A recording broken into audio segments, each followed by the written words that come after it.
आप सभी लोग का स्वागत है आपके मिशन करियर एकेडमी। तो आज हम प्रैक्टिस सेट नंबर 15 डिस्कस करवाने वाले हैं और ये 2026 के सभी एग्जामों के लिए रामबाण साबित होगा, क्योंकि देख लीजिए यूपीएससी में हमारा एग्जाम चल रहा है, यूपी पुलिस आने वाला है। इसमें एक दो प्रश्न आपके जरूर 2025 के करंट अफेयर से पूछे जाने, ध्यान रखिएगा, क्योंकि ग्रुप डी में भर भर के 2025 का करंट अफेयर पूछा था, टेक्नीशियन में पूछा था। तो ये सभी प्रश्न आपको बता दें बहुत इंपॉर्टेंट होंगे 2026 के एग्जाम के पॉइंट ऑफ व्यू से, और ये सभी प्रश्न इडुटेरिया करंट अफेयर से लिया गया है। तो देखिए सबसे पहला हमारा एक क्वेश्चन इसमें दिया है कि पशुधन स्वास्थ्य रोग नियंत्रक कार्यक्रम के तहत पशु औषधि केंद्रों के समय निम्नलिखित कथनों पर विचार करना है। इसमें दूसरा और तीसरा कथन क्या हो जाएगा, तो सही हो जाएगा। तो देखिए दूसरा और तीसरा कथन है कि इस केंद्रों को मानव औषधियों के लिए प्रयुक्त सफल प्रधानमंत्री भारतीय जन औषधि परियोजना के मॉडल पर आधारित किया गया, ये भी सही है। और इस परियोजना के लिए 75 करोड़ का आवंटन किया गया, जिसमें दवा की बिक्री को बढ़ावा देने के लिए अतिरिक्त प्रोत्साहन भी शामिल है। इसमें दूसरा और तीसरा भी करेक्ट आंसर हो जाएगा। नेक्स्ट क्वेश्चन है कि एक से अधिक निर्वाचन क्षेत्रों से चुनाव लड़ने की प्रथा के संबंध में निम्नलिखित कथन कौन सा असत्य है। तो देखिए इसमें से कौन सा असत्य है, तो सी हमारा सत्य है, बाकी सभी सत्य है। ठीक है, तो चलिए सत्य कथन की एक बार ध्यान से देख लेते हैं। तो देखिए पहला सत्य है, दूसरा सत्य है और चौथा है, और सी हमारा क्या है, असत्य है। तो 1996 से पहले किसी उम्मीदवार के लिए चुनाव लड़ने की सीटों की संख्या पर कोई सीमा नहीं थी।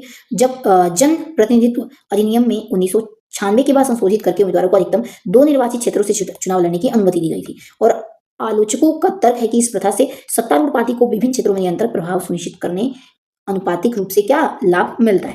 नेक्स्ट, प्रधानमंत्री मातृ वंदना योजना निम्नलिखित कथनों पर विचार कीजिए। ध्यान दीजिएगा, इसमें पहला दूसरा तीसरा चौथा सभी क्या है, करेक्ट हो जाएंगे, और चारों को एक बार आप ध्यान से देख लीजिएगा। नेक्स्ट क्वेश्चन देखते हैं। अगला क्वेश्चन है कि केसलर सिंड्रोम निम्नलिखित के संबंध में कौन सा कथन सही है। तो सी, ये पृथ्वी की निचली कक्षा में अंतरिक्ष मलबे की घनत्व से वृद्धि में टकराव की संभावना बढ़ जाती है। नेक्स्ट, सार्वजनिक स्वास्थ्य पहल के तहत हीरो रेटस का उपयोग किस बीमारी का पता लगाने के लिए किया था, तो क्षय रोग यानी कि टीबी की बीमारी के लिए। नेक्स्ट, भारत की पहली सुपरसैनिक यूनिट कहाँ स्थापित की गई है, तो यह स्थापित की गई है, ध्यान रखिएगा कहाँ पर पूछ रहा है, इसकी स्थापना की गई है। तो ऑप्शन नंबर करेक्ट आंसर, तो ध्यान दीजिएगा ऑप्शन नंबर सी करेक्ट हो जाएगा, यानी कि कैमूर में। नेक्स्ट क्वेश्चन देखते हैं। अगला क्वेश्चन है कि रतन टाटा को पद्म विभूषण से कब सम्मानित किया गया, तो ध्यान रखिएगा इन्हें पद्म विभूषण से 2008 में सम्मानित किया गया है। ठीक है, नेक्स्ट क्वेश्चन देखते हैं। क्वेश्चन है कि निम्नलिखित कथनों पर विचार कीजिए। तो देखिए इसमें हमारा करेक्ट आंसर होगा, यानी कि इनमें से कोई भी सही नहीं है। ठीक है, नेक्स्ट क्वेश्चन है कि विश्व मौसम संगठन WMO के अनुसार दाना चक्रवात का नामांकन किस देश के द्वारा शुरू किया गया। ध्यान रखिएगा ये किस देश के द्वारा शुरू किया गया, तो कतर प्रदेश के द्वारा। नेक्स्ट है भारत की पहली जैव विनिर्माण संस्था विक्र राष्ट्रीय कृषि खाद्य जैव विनिर्माण संस्था से संबंधित निम्नलिखित कथनों पर क्या करना है, तो विचार करना है। देखिए करेक्ट आंसर डी हो जाएगा, यानी कि इनमें से कोई नहीं। अगला क्वेश्चन है कि वर्ल्ड जस्टिस प्रोजेक्ट WJP द्वारा रूल ऑफ लॉ इंडेक्स 2024 से संबंधित कथनों पर क्या करना है, विचार करना है। तो इसमें सी करेक्ट आंसर हो जाएगा। दूसरा पहला दूसरा तीसरा ये सभी क्या हो जाएंगे, करेक्ट हो जाएंगे, यानी कि इसमें प्रथम स्थान डेनमार्क को मिला और भारत 142 देशों में 79वां स्थान पर पहुंच गया, यानी कि है। रूल ऑफ लॉ इंडेक्स देशों को 8 संकेतकों पर रैंक करता है, ये भी ध्यान रखिएगा। नेक्स्ट, वैश्विक बहुआयामी गरीबी सूचकांक 2024 के अनुसार किस देश में सबसे ज्यादा गरीब रहते हैं, यानी कि किस देश में सबसे अधिक गरीब, तो हमारे भारत देश में ही ज्यादा गरीब रहते हैं, ध्यान रखिएगा। ठीक है, नेक्स्ट क्वेश्चन है किस मंत्रालय ने राष्ट्रीय पांडुलिपि मिशन को पुनर्जीवित और पुनः शुरू करने की योजना बनाई है, तो ध्यान रखिएगा करेक्ट आंसर सी हो जाएगा, यानी कि केंद्रीय कृषि मंत्रालय के द्वारा। नेक्स्ट, संघाई सहयोग संगठन की शासन अध्यक्ष परिषद का शिखर सम्मेलन 2024 में कहाँ आयोजित किया गया, ध्यान रखिएगा इसे कहाँ आयोजित किया गया, तो डी करेक्ट हो जाएगा, इस्लामाबाद। नेक्स्ट है मालाबार एक चतुष्कोणीय युद्धाभ्यास है जिसमें कौन सा देश शामिल नहीं है, पूछा है, ध्यान रखिएगा इसमें हमारा ब्राजील देश शामिल नहीं है।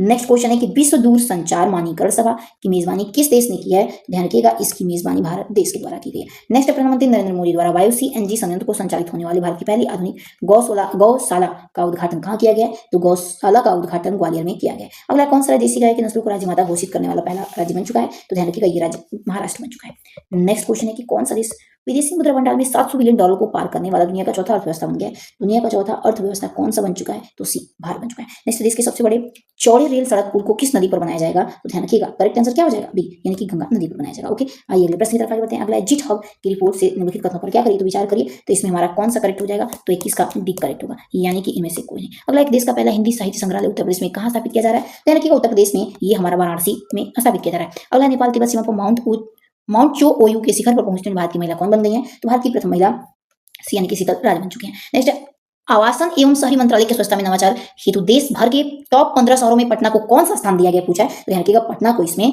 9वां स्थान प्राप्त हुआ है। ठीक है, आइए अगले प्रश्न की तरफ बढ़ते हैं। अगला क्वेश्चन है कि केंद्र सरकार द्वारा NTPC के सहयोग से दुनिया का सबसे बड़ा ऊंचा ग्रीन हाइड्रोजन रिफ्यूलिंग स्टेशन कहां पर बनाया जाता है, रिफ्यूलिंग स्टेशन ये सी कर लेह में, यानी कि जम्मू कश्मीर में। नेक्स्ट, किस राज्य में यातायात उल्लंघन को आसान रिपोर्टिंग के लिए citizen central mobile app launch किया है। तो सिटीजन सेंट्रल मोबाइल ऐप कहां पर लॉन्च किया गया, सीधा सीधा ये पूछ रहा है, तो ये केरल में किया गया। नेक्स्ट, दिव्यांगजनों के लिए समर्पित 21वां दिव्य कला मेला का आयोजन कहां किया गया है, तो ध्यान रखिएगा कला मेला का आयोजन पूछ रहा है, तो ये भी करेक्ट जगह जबलपुर में। अगला, जाति सर्वेक्षण शुरू करने वाला भारत का तीसरा राज्य कौन बन गया, तो ध्यान रखिएगा भारत का तीसरा जाति सर्वेक्षण शुरू करने वाला करेक्ट आंसर कौन सा हो जाएगा, तो देखिए ऑप्शन नंबर ए हो जाएगा, यानी कि तेलंगाना राज्य बना है, तो ऑप्शन ए हमारा करेक्ट हो जाएगा। नेक्स्ट क्वेश्चन देखते हैं, भारत की सैन्य खुफिया शहीदों के पार्क का उद्घाटन कहां किया गया है, देखिए करेक्ट आंसर इसमें सी हो जाएगा, यानी कि पुणे में। अगला, किस राज्य सरकार ने घोषणा की कि राज्य सरकार निजी क्षेत्र में महिलाओं को एक दिन का अर्जित अवकाश दिया जाएगा, तो देखिए 30 का करेक्ट आंसर क्या हो जाएगा, डी, यानी कि ओडिशा ने। अगला है, मेक्सिको की पहली राष्ट्रपति महिला कौन बनी है, तो राष्ट्रपति महिला मेक्सिको की पहली है क्लाउडिया शिनबाउम बनी। अगला, किस प्रसिद्ध टेनिस खिलाड़ी ने संन्यास की घोषणा की जिसने 22 बार ग्रैंड स्लैम जीता है, तो 22 बार ग्रैंड स्लैम राफेल नडाल ने जीता है, ठीक है। नेक्स्ट क्वेश्चन देखते हैं, अगला क्वेश्चन है, चांगोस द्वीप की संप्रभुता यूके द्वारा किस देश को सौंपी जानी है, किस देश को सौंपी जाएगी, तो करेक्ट आंसर देखिए सी हो जाएगा, मॉरिशस को।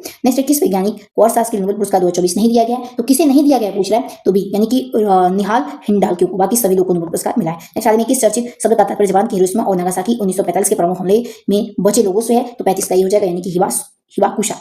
नेक्स्ट है, संयुक्त राष्ट्र जैव विविधता सम्मेलन में निम्नलिखित कथनों पर विचार कीजिए, तो इसमें करेक्ट आंसर डी हो जाएगा, यानी कि इनमें से कोई नहीं। अगला है, 18 वर्ष की उम्र दुनिया के सभी 14 सबसे ऊंची चोटियों के फतह करने वाले सबसे कम उम्र के पर्वतारोही कौन बने, जो कि 18 वर्ष के हैं, 37 का क्या हो जाएगा, बी, नीमा रिंजी बन चुके हैं, ठीक है। नेक्स्ट क्वेश्चन देखते हैं, अगला क्वेश्चन क्या है, अगला क्वेश्चन है कि हाल ही में किस देश ने चीन के बेल्ट रोड इनिशिएटिव प्रोजेक्ट में शामिल होने से इनकार कर दिया है, तो ये इनकार कर दिया है ब्राजील। नेक्स्ट, इसके पहले आयरन मैन चैलेंज को पूरा करने में कौन सांसद कौन बन चुके हैं, तो सांसद ये बने हैं 39 का क्या हो जाएगा इसमें, तो बी, तेजस्वी सूर्या बने। नेक्स्ट, प्रथम वैश्विक प्राकृतिक संसाधन सूचकांक जारी किया गया जिसमें किस देश को प्रथम स्थान मिला है, तो प्रथम वैश्विक प्राकृतिक संरक्षण सूचकांक में प्रथम स्थान लग्जमबर्ग को दिया गया, ठीक है। नेक्स्ट, एशियाई विकास बैंक 69 सदस्य देश कौन सा बना है, ध्यान रखिएगा ये हमारा इजराइल बना है। नेक्स्ट है कि कनाडाई फ्रेजर इंस्टीट्यूट आर्थिक स्वतंत्रता सूचकांक 2024 से संबंधित कथनों पर विचार कीजिए, तो इसमें डी करेक्ट होगा, यानी कि इनमें से कोई नहीं। आइए अगले प्रश्न की तरफ बढ़ते हैं।